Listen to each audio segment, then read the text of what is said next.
अंग्रेजों के राज में पश्चिम बंगाल की कहानी बहुत ही दिलचस्प है। ये कहानी है अत्याचार की और विरोध की, बदलते समाज की और राजनीतिक जागृति की। ब्रिटिश ईस्ट इंडिया कंपनी, जो कि शुरू में बंगाल के धन से आकर्षित हुई थी, उसने धीरे धीरे एक ऐसा साम्राज्य स्थापित कर लिया जिसने भारत के इतिहास को हमेशा के लिए बदल दिया। बंगाल, जिसे ब्रिटिश एम्पायर का जूल ऑफ द क्राउन कहा जाता था, अपनी उपजाऊ जमीन, प्रचुर संसाधनों और फलते फूलते कपड़ा उद्योग के लिए मशहूर था। ईस्ट इंडिया कंपनी, जो 17वीं शताब्दी में व्यापारियों के रूप में आई थी, उसने इस क्षेत्र की विशाल आर्थिक क्षमता को जल्दी ही पहचान लिया। हालांकि जो चीज विशुद्ध रूप से व्यावसायिक प्रयास के रूप में शुरू हुई, वह जल्द ही राजनीतिक प्रभुत्व की खोज में बदल गई। ईस्ट इंडिया कंपनी का आगमन बंगाल के लिए एक नए युग की शुरुआत थी। शुरुआत में व्यापारिक भागीदारों के रूप में उनका स्वागत किया गया, लेकिन कंपनी की महत्वाकांक्षाएं जल्द ही केवल वाणिज्य से कहीं आगे निकल गईं। सभ्यताओं के संघर्ष के लिए मंच तैयार हो चुका था, जिसके बंगाल और ब्रिटिश साम्राज्य दोनों के लिए गंभीर और स्थायी परिणाम होने वाले थे। सन 1657 बंगाल और वास्तव में भारत के इतिहास में एक महत्वपूर्ण मोड़ साबित हुआ। भागीरथी नदी के तट पर लड़ी गई प्लासी की लड़ाई ने ब्रिटिश ईस्ट इंडिया कंपनी की सेनाओं को बंगाल के नवाब सिराज उद दौला के खिलाफ खड़ा कर दिया। हालांकि यह एक सीधी सैन्य संलग्नता प्रतीत होती है, लेकिन युद्ध का परिणाम विश्वासघात और विश्वासघात से काफी प्रभावित हुआ था। Siraj ud Daula, east India company के बढ़ते प्रभाव से संदिग्ध, ने उनकी शक्ति को कम करने का प्रयास किया था। इससे तनाव बढ़ गया, जिसकी परिणति कंपनी द्वारा नवाब के खिलाफ तख्तापलट का समर्थन करने के फैसले में हुई। नवाब की सेना के सेनापति मीर जाफर को उसके विश्वासघात के बदले में गद्दी देने का वादा किया गया था। लड़ाई स्वयं अल्पकालिक और निर्णायक थी। मीर जाफर अपनी बात पर खरा उतरा, या यूं कहें कि उसके विश्वासघात ने अपनी सेना वापस ले ली, जिससे सिराज उद दौला की सेना कमजोर और नेतृत्व विहीन हो गई। नवाब को करारी हार का सामना करना पड़ा, कब्जा कर लिया गया और कुछ ही समय बाद उसे मार डाला गया।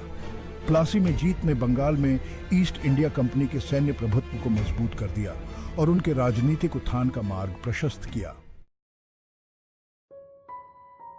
प्लासी में अपनी जीत के बाद ईस्ट इंडिया कंपनी ने बंगाल पर अपनी पकड़ मजबूत करने में देर नहीं की।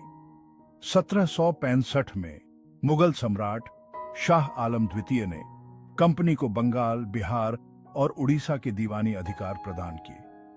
इसने उन्हें इन प्रांतों में कर एकत्र करने और नागरिक न्याय का प्रशासन करने का अधिकार दिया।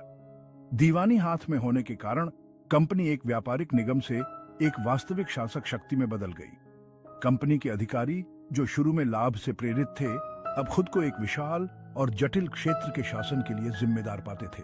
हालांकि यह परिवर्तन आसान नहीं था। कंपनी का प्रशासन बड़े पैमाने पर भ्रष्टाचार और शोषण से चिह्नित था।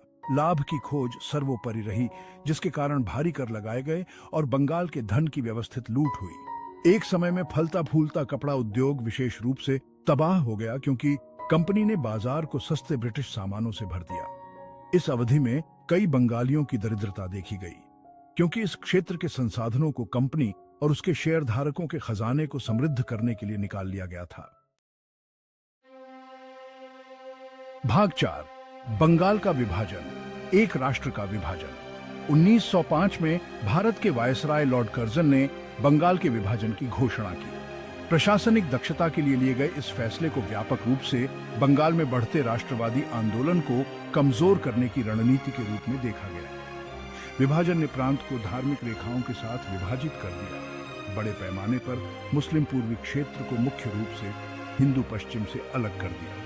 बंगाल के विभाजन ने पूरे क्षेत्र में व्यापक आक्रोश और विरोध प्रदर्शन किया। राष्ट्रवादियों ने इसे फूट डालो और राज करो का एक स्पष्ट प्रयास माना, जो अंग्रेजों द्वारा सत्ता पर अपनी पकड़ बनाए रखने के लिए नियोजित रणनीति थी। विभाजन ने भारतीय स्वतंत्रता आंदोलन में एक महत्वपूर्ण मोड़ के रूप में चिह्नित किया, राष्ट्रवादी भावना को बढ़ावा दिया और ब्रिटिश शासन के खिलाफ आबादी को प्रेरित किया।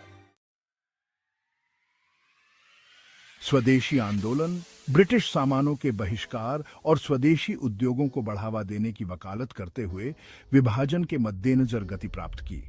छात्र, बुद्धिजीवी और आम नागरिक समान रूप से आंदोलन में शामिल हुए, आत्मनिर्णय के लिए अपने संघर्ष में भारतीय लोगों की बढ़ती एकता और दृढ़ संकल्प का प्रदर्शन करते हुए।